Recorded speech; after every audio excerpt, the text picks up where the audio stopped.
Ladies and gentlemen, welcome wrestling fans worldwide to Knoxville and the Great Smoky Mountains for the Ron Fuller, Tennessee Studcast. 6 feet 9 inches tall, 265 pounds. This historic podcast from one of the most respected and successful wrestlers and promoters will follow the footsteps of the largest and oldest wrestling family on the planet. Listen to what I'm saying. That's right. Bring that camera in here a little bit closer. Through 93 years and 4 generations. The stud has arrived. Old school or new fan, this unique broadcast will educate and captivate as Ron details decades of professional wrestling's growth with truly unforgettable stories. I want those people out there at home to hear the stud. Sit back and enjoy the ride with the Tennessee Stud. The Tennessee Stud. You will learn that name. You will remember it. And now, the stud is here. Well, let's jump right into it. You want to do is jump right into it. Let's get into it. You want to talk Bob Armstrong? There is a tremendous individual right there. Bob Armstrong, the first time I ever saw Bob Armstrong wrestle, I was 15 years old. And he was a fireman. He came with a fireman's background. He had been a fireman for I don't know how many years. I never discussed that with Bob, exactly how many years he was a fireman before he became a wrestler. But he had another fireman named Daryl Cochran. And Daryl Cochran taught Bob enough wrestling to get him started as a wrestler. Now, Daryl Cochran's a great individual, wonderful guy. I was friends with Daryl Cochran, obviously, as well as Bob, but not nearly so close to him as I was Bob. But Daryl had a great body, and he helped Bob develop his great body. And Bob's got one of the best bodies ever been on a wrestler. And Bob just was a wonderful, from the very beginning, he's one of those guys that you could tell, even though he was a rookie in his first or second year, that this guy's going places. He's going to be a big star. And nobody probably went further than Bob Armstrong, in my opinion. He was a star everywhere he ever went. And not just a star, but a great individual, too. And it was wonderful watching him as a young man and saying to myself, boy, I want to do what he can do.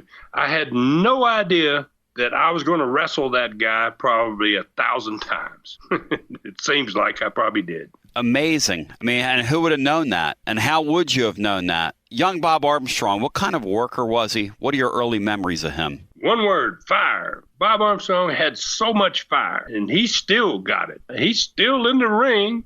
That tells you a lot about him right there. He's well into his 70s. He's still in the ring, and he's still got that fire. And that's what people want. That's what fans want. When it comes time for you to do your thing, they want to feel it. Some guys just have the ability to put it out there and then portray it and to make them see it. And some guys don't. Some guys never grasp it. But Bob Armstrong grasped it at a very young age, and without much experience, he started becoming a star in Georgia in the 70s. Long before I ever started wrestling, he was becoming a star already. Some guys have it, some guys don't. To me, it's one word, it's fire. You got that fire, you're going to get the fans. Stud, you got that fire and you're getting the fans. You got a comment of the week. We start each show with this. Chris Stewart out of Indianapolis says the following.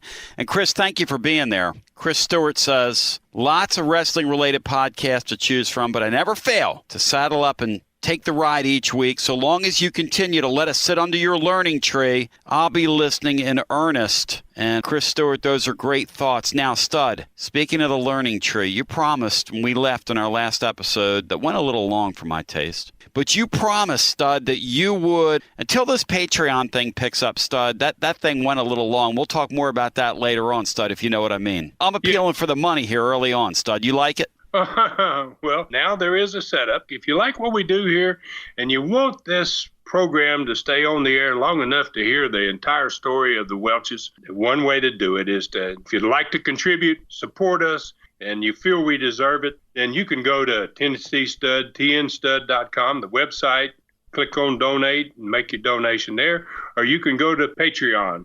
patreon.com/Studcast and make a contribution there. You can contribute as much as you'd like. You can donate as much as you'd like to the cause. I think there's a limit of 5 because there's some expenses that are taken out of that and they require a certain amount.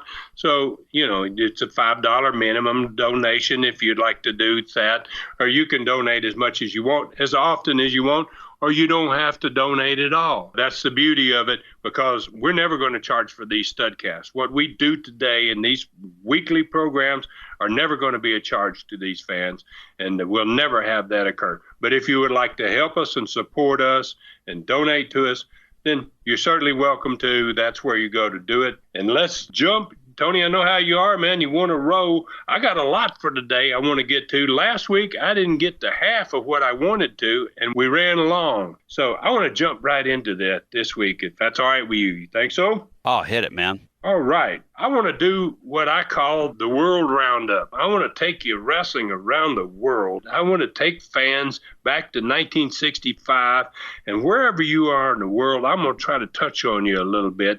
There may be some parts of the world I won't get to all of it, but we're going to start first with my family. Let's start with the Welches in 1965, and just a real quick synopsis of where all the Welches are. Now, you still got the Fields boys. They're down there on the Gulf Coast. They have split their territory that originally went from about Tallahassee over to New Orleans and north up to Montgomery.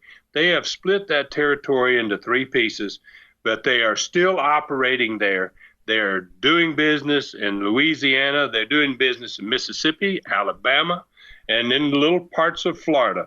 Jimmy and Bill Golden. Jimmy Golden, obviously my cousin, one of the great workers of all time, in my opinion, and his dad, Bill Golden, are involved in wrestling. They are working in Louisiana for Lee Fields, one of the Fields brothers. They're handling Alexandria and Monroe, Louisiana. They're in some of these Shreveport. They're in some of these towns in Louisiana, and they are doing business for Lee Fields. Jimmy has not started to wrestle, but he's like Rob and I. He's 15, 14, 15, 16 years old, and he is getting the training. He's already training, but he's just not gotten to that point yet. Roy, my grandfather, still in the business, still in Nashville, still cranking it out, still got a bunch of towns going. He's developing Louisville, Kentucky now, and Evansville, Indiana, and Johnson City and Kingsport, Tennessee. He has regional promoters in Knoxville and John Kazana, in Chattanooga, Thornton, Harry Thornton. He has people that send him, he sends talent, they send a payment of a percentage of the gate called a booking fee. He's still cranked. He's still doing very well. Lester, Roy's brother, his youngest brother. Lester has had a run in Nashville now. He's been there consistently for 5 years. He's learned to fly a plane, and he has his own airplane. They are utilizing Lester in a way that's unbelievable. It's very smart for them. They have a lot of TVs, live televisions, so they can't get wrestlers from one side of the state to the other side of the state in time for them to wrestle on 2 television programs. Lester is a big star, and he also loads his plane with wrestlers, and he flies them from Memphis in the early morning to Knoxville in the afternoon to wrestle on TV in Knoxville, puts them on a plane and flies them to Chattanooga, and they wrestle at 5 o'clock in the afternoon, and then they'll wrestle in the live show in the Chattanooga, and then he puts them on a plane and he flies them to Birmingham for midnight live television. So what he's doing is he is making that whole Tennessee territory really cranked, because he's getting these really crucial talent. The best guys are flying on those planes with him, and they're making all these televisions and giving those fans at home the best wrestling they probably could have. He's flying so much that I talked to his son, Roy Lee, about this in preparation for this show. Roy Lee says that Lester flew in a 5-year period of time. He spent 1.5 years on his plane. That means he's logging more hours than any commercial pilot anywhere in the world. He is just flying his rear end off, and he's become one of the best pilots in the world. Now, later on, as my podcasts go down, I'm going to have a lot of stories about flying with Lester, and they are phenomenal stories. Some of the best stories I have are flights on small planes, and Lester is a really, really great pilot, and I'll get to that in the future. Herb, Roy's other brother, that's pretty much Roy's age, he's still wrestling. He's still out there. He's still competing and has recently, within the last 5 years, still held the World Junior Heavyweight Championship. So he's cranked, and he's beginning now to train wrestlers, young wrestlers. One of them I'm going to mention by name that people are going to recognize probably all over the world is David Schultz, Dr. D. David Schultz. He's trained by Herb. One guy. I'm pretty sure that it may be that Honky Tonk Man is also trained by Herb. I'll try to find out that for sure before we go further into that. But that gives you an idea of where everybody is. We're obviously in Atlanta. It's mid-60s, and Dad is getting his thing cranked up into Atlanta. Let's just go around the United States and cover some of the major territories and who's in charge and what's happening. Up in the Northeast, you still got Vince Sr., Vince McMahon Sr., WWF it is at this point. Obviously, he's got great talent. He's operating a good part of the Northeast and some of the major markets in the country. In Florida, you've got Eddie Graham, who's now been there for a while. He's been involved in business with Cowboy Luttrell. Cowboy Luttrell was a big star there in the 40s and 50s, and his day is just about done, and Eddie is coming into his own, and he's making his presence known in Florida. I don't think he has taken over in 1965, but very shortly he is going to become the man in the state of Florida with Florida Championship Wrestling. He's got Gordon Soley doing his television program. You don't have to say much more than that. If you want to talk the best, there is one of the best commentators in all of wrestling. So he is destined for big business, and he's already there, and they're already doing great in all these territories. You've got San Francisco. You've got Roy Shires still out there. Roy Shires is kicking butt. He's got Ray Stevens. He's got great talent out there. California is a totally different entity. You've got the promotion there. You've got the promotion in the Olympic Auditorium in Los Angeles. Those guys there, you got John Tolos there, and you've got guys like that that are big name stars that are cranking it for them out there on the West Coast and doing big business. Indiana, you got Dick the Bruiser. This whole part of the country up here, Indiana and Chicago, Detroit, a lot of those areas were under Jim Barnett's tutelage and owned by Jim Barnett. Jim Barnett is about to go to Australia. He's about to leave the United States and go to a continent. He's going to have his own continent to operate business on, and he's going to rock it for him when he gets to Australia. There's no doubt about that. But he's going to be replaced in Indianapolis by Dick the Bruiser. He's going to be replaced in Ohio and in that area by the Sheik. And the Sheik is going to rocket business as well, become a national star himself, like Dick the Bruiser does. They're going to do great business in Ohio. Houston, you got Paul Bosch. He's a fixture down there. He's a tremendous guy who has a fabulous reputation around the wrestling business, very well respected, and just keeps cranking out business, running stars in and out of there constantly. Jose Lothario is going in there now, who used to be in Arizona with Dad, the early 60s. He's now worked his way into Houston. He's going to train, as an example. Lothario would train Shawn Michaels, who's going to become a star in the WWE. You've got Vern. You go to Vern Gagne, you talk about the AWA, up in the Minnesota area. From Minnesota, predominantly he's in the Minnesota area during this time frame in the early 60s and the mid 60s. And later on, after this is finished, he will proceed to the west. He will expand his territory to Denver and out west and pick up a lot of major cities that he's not in now. He's in his infancy. He's got great talent. He has a great concept of what wrestling is all about because he's been such a great amateur, wrestled in the Olympics. He is a perfect guy to run that company and to run that business, and he's going to rocket things. They're just going to have phenomenal success. Oregon, you're going to have Don Owens in Oregon, and he'll be out there. In Oklahoma, you've got Leroy McGurk, been there for a long time, blind gentleman who doesn't need eyes to see what it takes to make wrestling business work.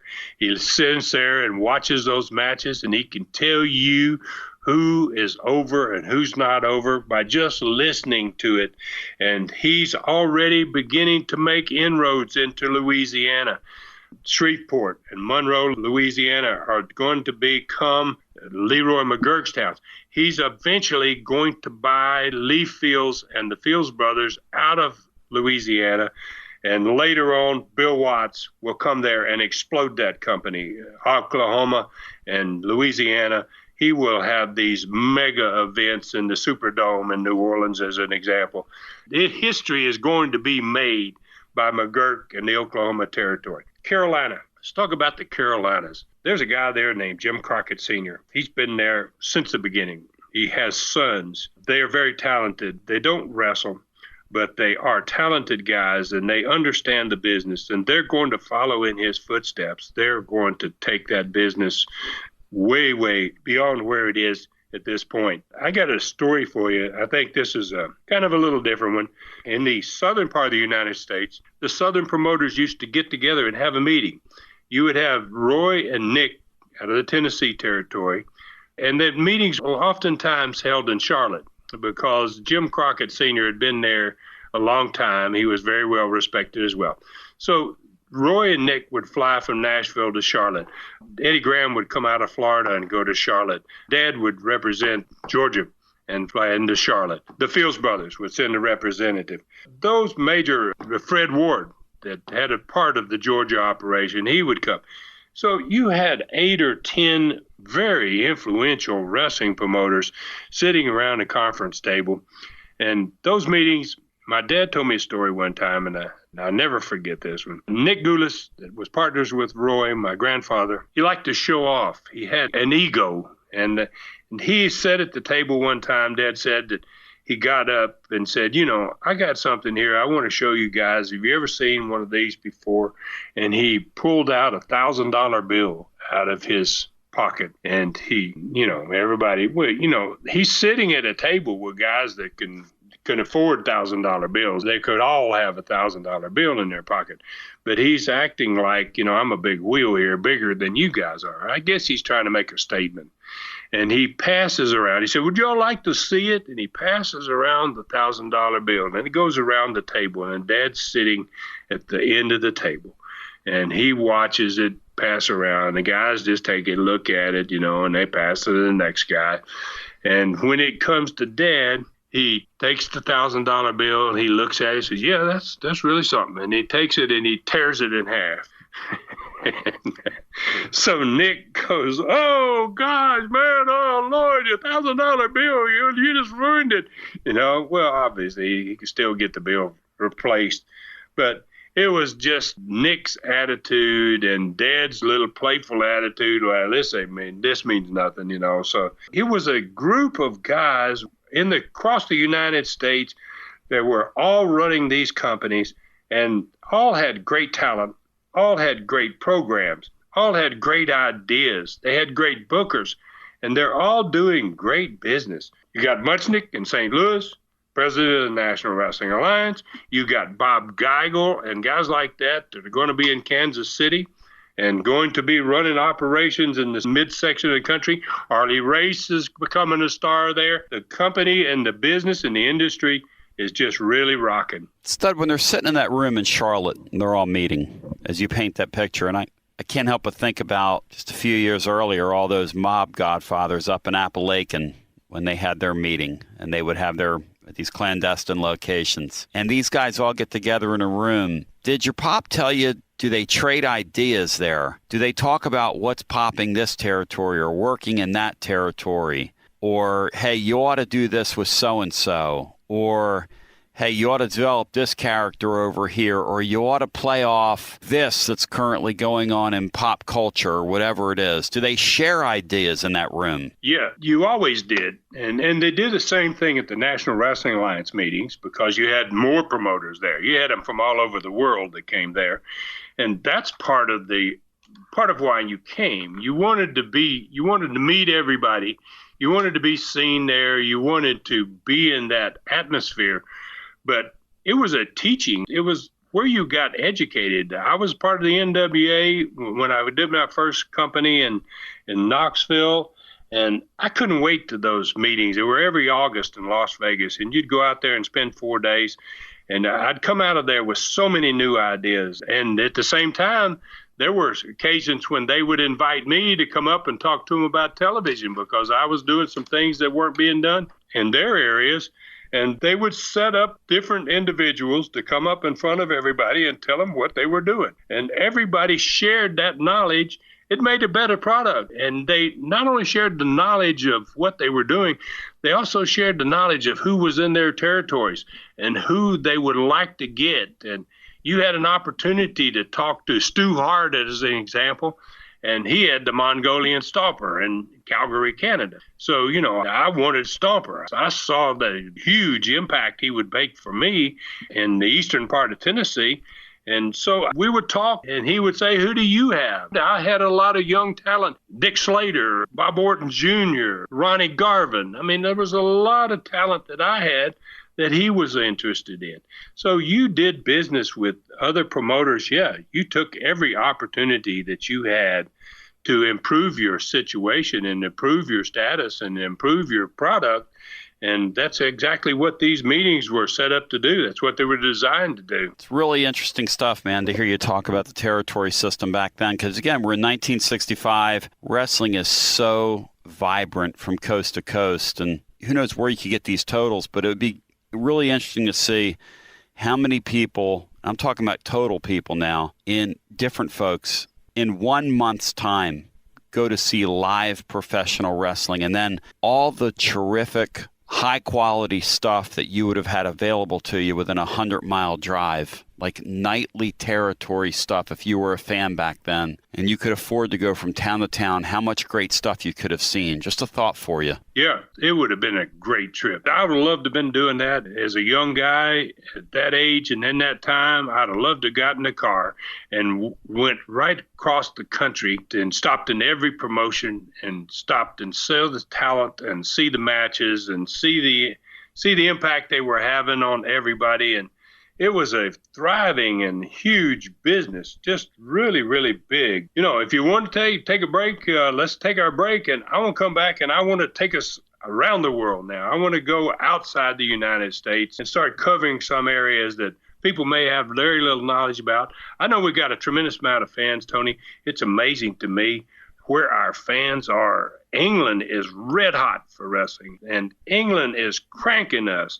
We have so many fans in England. I'm amazed by it. Australia is still a big market for wrestling. India, we're getting Germany, letters and comments from people literally all over the world. And I want to see if I can touch base so that they may not know who was there in 65, what they were doing in 1965. And that's why I like to do these segments. I'm not going to do these very often, but every once in a while, I would like to take us worldwide and just bring everybody up to date about who's where and what's happening. We are doing exactly that, hitting the reset button today on episode 21 of your Studcast, 96 years, 4 generations. And if you would like to learn more about your Tennessee Stud, or you'd like to reach out and contact the Tennessee Stud, you can do so.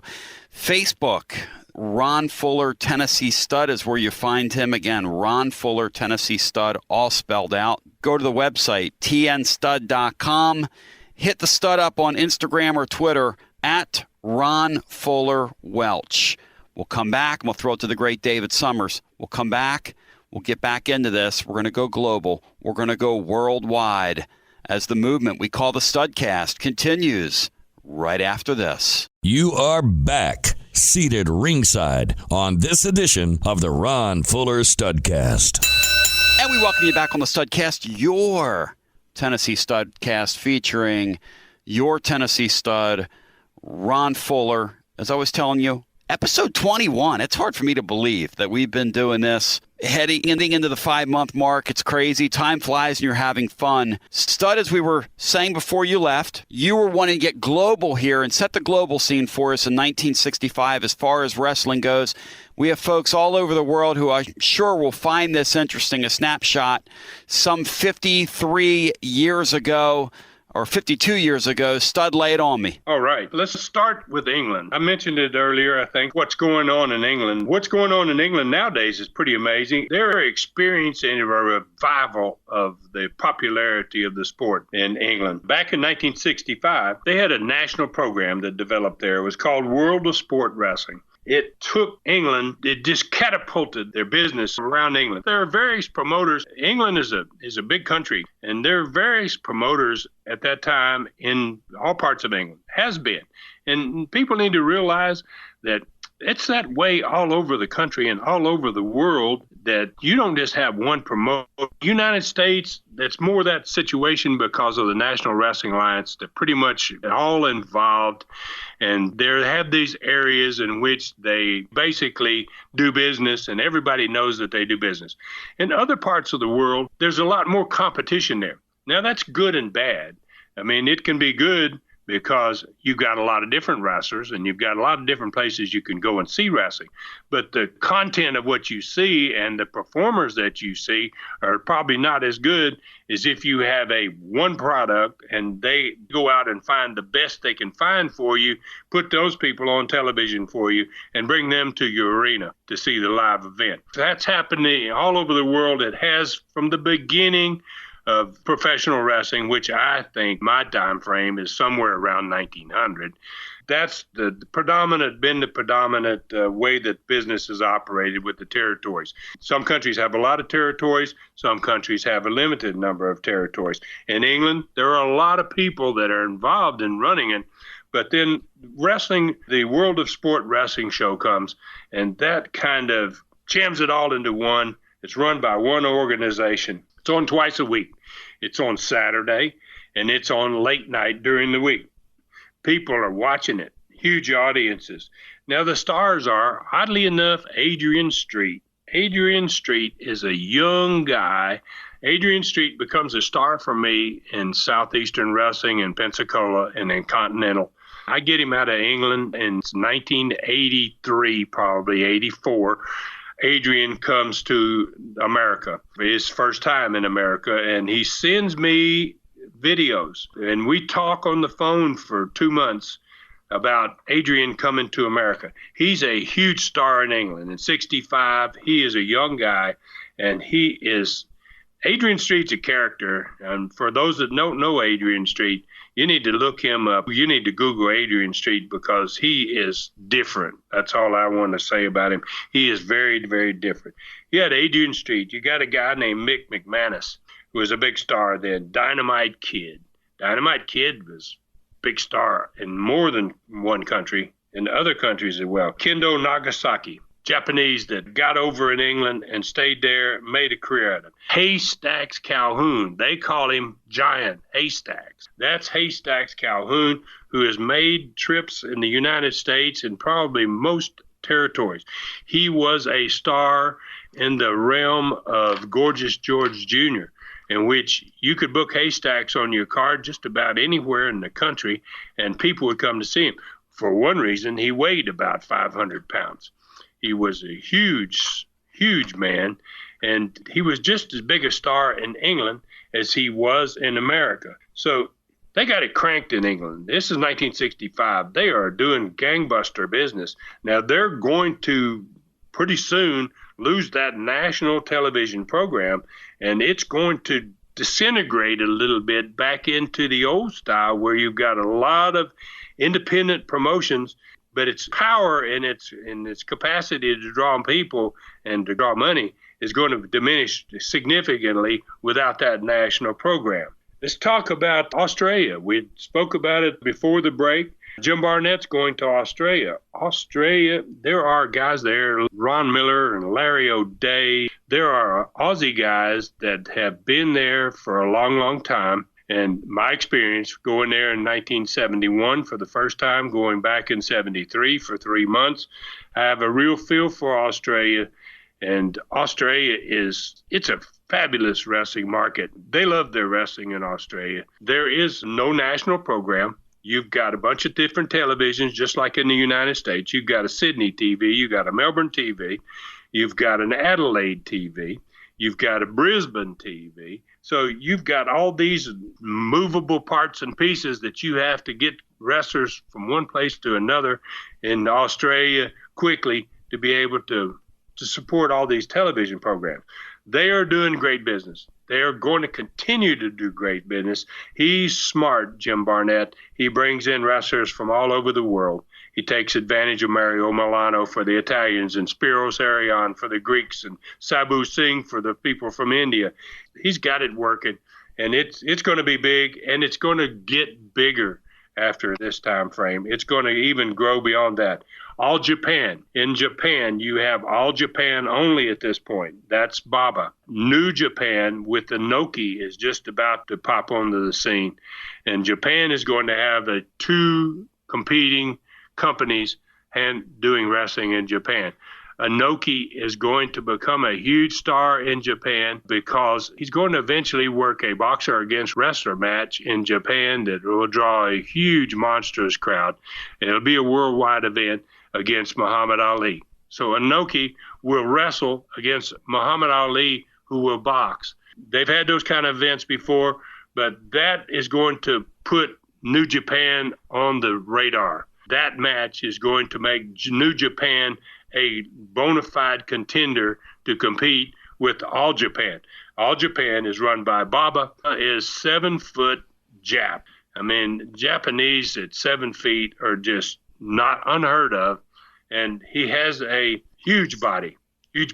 So you've got two Japanese organizations run by two great figures, Baba and Inoki.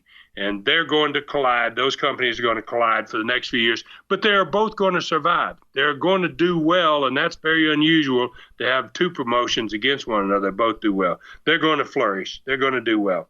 Let's cover Canada.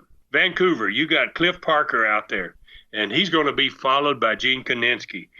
They run a big operation out there. Wrestling in western part of the United States and in western Canada is different than when you move east of the Rockies. The style changes, and it's pretty amazing that there's two different styles on one side of the Rockies than there is on another, but that is the case there. Calgary, you got Stu Hart there. Stu Hart is one of the most remarkable characters that I ever met in wrestling. I used to go to the National Wrestling Alliance meetings, and I would talk to him. He would always come to me because, as mentioned earlier, I talked to him about Mongolian Stomper, about Archie. And Archie came to wrestle for me eventually in Tennessee, became a monster star. And Stu would go, run, Arch, how's Arch doing? He had this strange voice and a strange style of talking. I always really appreciated him. He is another person that, like the Welches, produced a lot of family members. I got a couple of great stories. I just want to throw in one story about Archie here, about Stu. And the Funks told me this story. We were in Japan, and Junior and Terry were sitting eating someplace, and they said, Ron, we used to go up there and work Stampede in Calgary with Stu. And they said we'd stay at his house. And he said we would eat breakfast with him one morning. He said Stu was cooking us eggs, and we're in the kitchen. And he said they had a lot of cats, and the cats were running around on the floor and everything. And he says the Stu's got this little spatula, and he's flipping the eggs. And a cat walks between them and Stu and stops and poops in the floor right there behind Stu.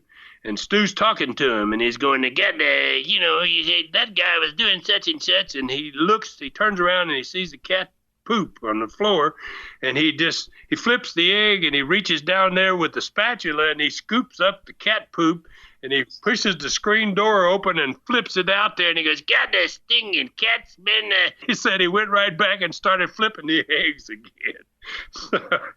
So Stu Hart, he had a long table. He's got the big family. He got all those kids. He got Brett, and he's got Owen. He's got all those boys, and he's sitting at this long table. In the old days, they had the old stores where you had shelves that were up real high, and they had a long pole. They had a little thing that you pulled at the bottom of it, and a little claw thing on the top so that you could reach up there and pick items off the top parts of a shelf. He had that laying by their wall in his dining room. They're having dinner. Derry Jr. says, one of the boys down at the far end of the table starts to create some commotion, and Stu can't get to him. And Stu goes, "Hey, get the shut up down there, you know." And Owen or Brett or whichever one it was, they just kept going. And he reached over and he got the long pole, and he raised it up and lowered it right around the kid's neck, whoever one it was, and pulled the lever on it like to tighten it on him, and then flipped him backwards in his chair and landed up against the wall. "You shut up, I told you, God, guy." You know, it's the characters, man. So many characters in wrestling. There's one of the classics of all time, Stu Hart and Calgary. I love the cat dirt, especially with the way my stomach hurts today as we record our Studcast. I really appreciate that, Stud. Thanks, man. My stomach's a little weak, and I appreciate you sharing that with me. And I'm already got sort of the dry heaves going over here. But that's okay. I just hope it's not catching here in our Knoxville studio. That's all I can say to you. But, Stud, you're making me ill with that kind of conversation. One word about Adrian Street. Now, I was looking that up while you were talking because I said to myself, there's no way the guy who was with you in Continental was wrestling in 1965, so I look it up on Mr. Searchy. And what do I find? Adrian Street was born 1940, which means that when he wrestles for you in the mid-'80s, let's say 85, he's 45 years old there. Now, Adrian Street, along with Miss Linda, that man does not look like a 45-year-old man wrestling for you. What a physical specimen. No way. I didn't know what year he was born in, but you darn right. I mean, that sucker was still in shape. And you know, Adrian Street was a shooter. Adrian knew how to do it. He had he was a strange individual, and he sold himself quite differently than most people. And he used to love to sing, and he would record all these songs, and we would use them for his intro. And one of his favorite songs was "Just Imagine What I Could Do to You." I mean, he had this strange voice, and he was a strange guy. I had no idea he was that old. I would have thought he was 30 years old. He had the body of a 30-year-old. Yeah, I'm a vinyl collector, and I have Adrian Street's album in the other room in my collection. I found it at one of these old antique shops, and I came across it, and it's an autographed copy, autographed by Adrian and also Miss Linda. And I put it on one day just to listen to it. And, Stud, I hope you didn't have anything to do with that, because literally that's some of the worst music I've ever heard. I had nothing to do with it. And I used to laugh. He would send me these specials. He would do these specials, and he'd have matches in the background, and he'd have his voice singing over the matches. And I was like, well, the matches are fabulous, but the voice and the song is terrible. But you couldn't separate the two, so I'd go ahead and air them. I spent months promoting him before he ever came to America. He loved Pensacola. In fact, he's there today. Since we're talking about Adrian, he is going back to England right now. I think he's leaving this month. He spent years there. He came there in probably 83, 84, and he spent all those years, and he's going back home to England. So funny we got on to Adrian here, but Adrian's quite a character. Oh, I can imagine. And I can imagine in the mid-'80s there, down in the Continental territory, you're talking about in that neck of the woods. I'd imagine some of those country boys, and shall we say rednecks, probably tried him and probably didn't like it when they tried it, Stud. Oh, no. No, I mean, he was salty. He was salty, and he knew his stuff. And word gets around in the wrestling business among wrestlers who's good and who's not, who knows and who doesn't know. And everybody knew, Adrian knew, and he came from Wigham. He's out of Wigham, and Wigham, England, it's renowned for shooters. There was a lot of great shooters that are out of that Wiggum area. So he was a phenomenal talent. Real quickly, I want to finish Canada here, and then we move into questions. Toronto, real quickly, you got the Tunnies there. You got Frank and Jean. They're stars, and they do a phenomenal job. That's one of the best drawing cities in all of Canada. Montreal, you've got Johnny Rougeau, and they're battling the Vachon. You got the Vachons there, the brothers, and the Rougeaus, and from the Johnny Rougeau comes Jacques Rougeau and his brother. So it's a family business up there in Montreal, but they're still doing great. In the Maritimes over there on the East Coast, you got Al Zink, who's there and been there for quite a while, and he's really running a good operation. Back in those days, you had Les Thatcher and Ken Lucas that were spending time in the Maritimes. He was using a lot of wrestlers out of America to expand his product and to expand his reach for people that were there. You've got everywhere around the world, it's just cranked up. Wrestling is just dynamite and just doing great business. And it's going to stay that way until Vince comes, until Vince Jr. comes. It's going to be amazing. Stud, it's been amazing so far. Let's get to some questions. Alan Moore out of Russell, Georgia. It's Russell, Georgia, by the way. Alan, I want to get that right. If you want to ask the Stud a question before we get completely immersed in this, go to tnstud.com. I encourage you to click on the website. You'll hear the Stud talk about that website momentarily. Also, Facebook, Ron Fuller, Tennessee Stud, all spelled out on Facebook. Instagram and Twitter, you can find Ron at Ron Fuller Welch. Again, Ron Fuller Welch. Alan Moore, Russell, Georgia, asked the following. I've often wondered why you only ran USA Wrestling for 6 months. It was great. Why so short, Ron? Oh, that's a good question. A lot of people probably don't know. I had my first wrestling company was Southeastern Wrestling in Knoxville. I built a second company while I still owned the first one. It was Southeastern Wrestling based out of Pensacola, Florida. Changed the names of that company in Pensacola to Continental Wrestling in 1983. Operated that to 1988. And in early 1988, I started my last wrestling company back in Knoxville called USA Wrestling. Gordon Soley was my commentator. It was a great little program. I had some really great talent. Bob Armstrong and his sons, Brad, back in that day. Scott was just starting. Had a great group of wrestlers. Johnny Rich, Buddy Landell, Ron Wright, Mongolian Stomper.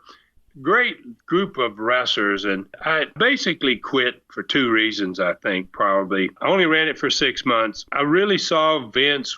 Now it's 1988. I saw Vince. That's why I sold my Continental to David Woods, is because I felt like the wrestling had seen its day and that Vince was going to make these changes that were going to be uncomparable, and it wasn't going to go backward. It was going in that direction. That was going to stay that way. So I felt like it was time to get out, and that's basically what I did. I was thinking about other things, too. After this, I'm going to wait for about a year and try to figure out after I close down USA what I'm going to do. And I, oddly enough, come up with the strangest. I go in a totally different direction than I've ever gone, and I get involved in hockey. So I end up in hockey with minor league teams, and so my life changes dramatically. That's a good question from Alan. I think it's his name, and that's kind of why it only lasted for 6 months. I kind of saw the end of it coming. And I also had the same gentleman that bought Continental approach me and said, I want to buy this company. And so I sold it. That's how that all ended. It was a great product. I know that. The footage that's online that survived of that time period, that was some really great stuff, the way you were presenting the sport, especially against what Vince McMahon was doing at the time. Let's move along here. Gabe Lopez, Elizabethtown, New Jersey, wants to know the following. Did Roy ever talk to you about the death of Eddie Baker, which happened in the ring against him in 1937? Roy never talked to me about this. I don't know why, but I didn't know about this. I'll be quite honest with you. I didn't know it'd be strange that this question pops up here because someone sent me something 2 weeks ago about this very thing, and it was a short write-up. This match took place in Corinth, Mississippi in 1937, and Eddie Baker died in the ring during the match. Two things were odd to me about the little story that was in the paper there. And one was they had 800 people in Corinth, Mississippi in 1937. Now, I'm thinking that, wow, that's a pretty darn good crowd for a small town in the northern part of Mississippi. I'll bet you back in those days, Corinth, Mississippi's population was, in the 1930s, the late 30s, I would say maybe 10,000 people. That'd be great to know what that figure is. That got to me. And then the fact that, and then the article in the paper that I read said that Eddie Baker stopped moving, that the crowd booed because he was no longer moving. Now, Roy pinned him. I assume he pinned him at that point. What else is he going to do? And they counted him out, and the crowd booed. And someone called, they got on the PA, and Roy must have got up and went over and said, we need a doctor here. And they got on the PA and said, is there a doctor in the house? A doctor was there. He crawled into the ring, and he pronounced him dead in the ring. That's a kind of an amazing thing to have happen. Deaths in the ring from wrestling are a lot more prevalent than you believe. And next week, I want to go back to Georgia again, and we're going to talk about death in the ring in Savannah, Georgia, of one of the greats, the all-time greats from back in my granddad's day, a guy named Tex Riley. And there's going to be a second death in the ring in Savannah, Georgia, years after that, that's going to change the history of wrestling in Atlanta forever. So I'll just give you that little teaser for next week, but I'm amazed at the story. Having read it, I probably wouldn't have known about it. And if I hadn't known about it, I would definitely have asked Roy how that all went down and what happened. But he never volunteered any of that to me.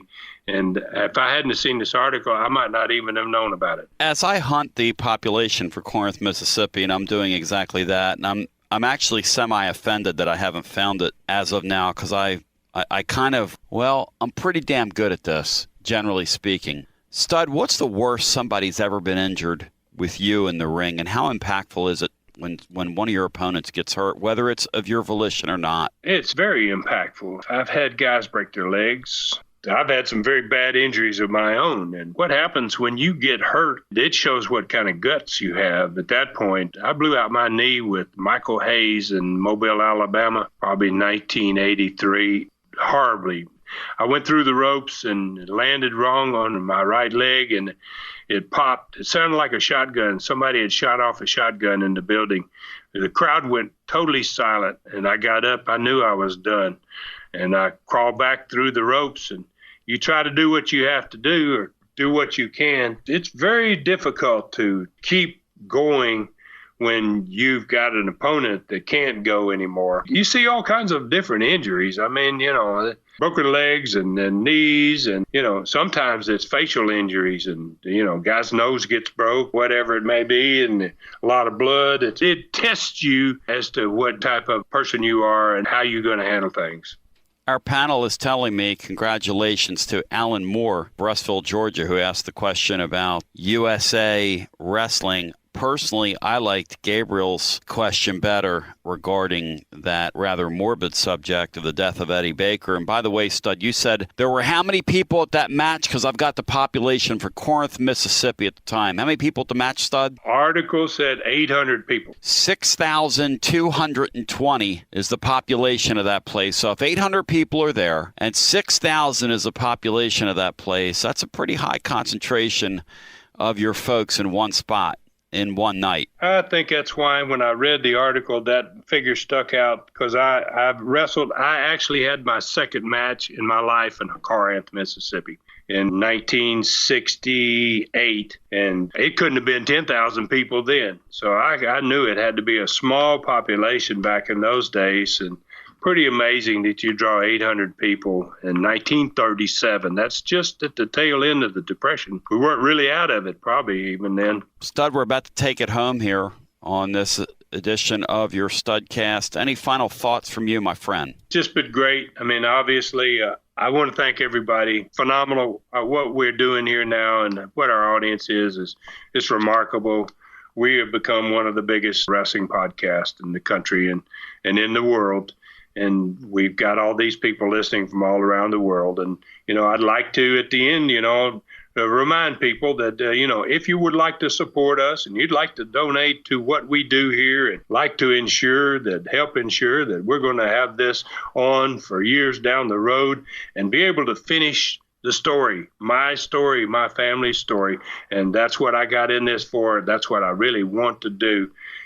You're welcome to donate to us. You can go to tnstud.com and click on donate and make a contribution to us. It's a minimum of $5, which is a very small amount. Or you can donate as much as you want and as often as you want, or you don't have to donate at all. If you don't feel comfortable with that, that's fine with us. We want you to know that it's available. You can go to Patreon, patreon.com/Studcast and make a contribution there or a donation there. And we certainly appreciate those that contribute and those that donate, and we appreciate those that don't just as well, because everybody is welcome here, and you'll never have to pay for this Studcast that we do on a weekly basis here. That's not going to happen. So we're going to be here to keep doing what we do. I love it. I know you enjoy it too, Tony, just as much as I do. And it's just a pleasure to be here and to ride that horse every week. And I'm going to take him back to the barn now, and I'm going to wet him down and get a blanket on him tonight. I'll be ready to roll come next week. 21 episodes, Stud. It's unbelievable. And so generous of you to split that money with me on a 75-25 split, 75 coming this way. And it's just wonderful of you, Stud, to pay out generously toward me, because I must say I've done 75% of the work today. So.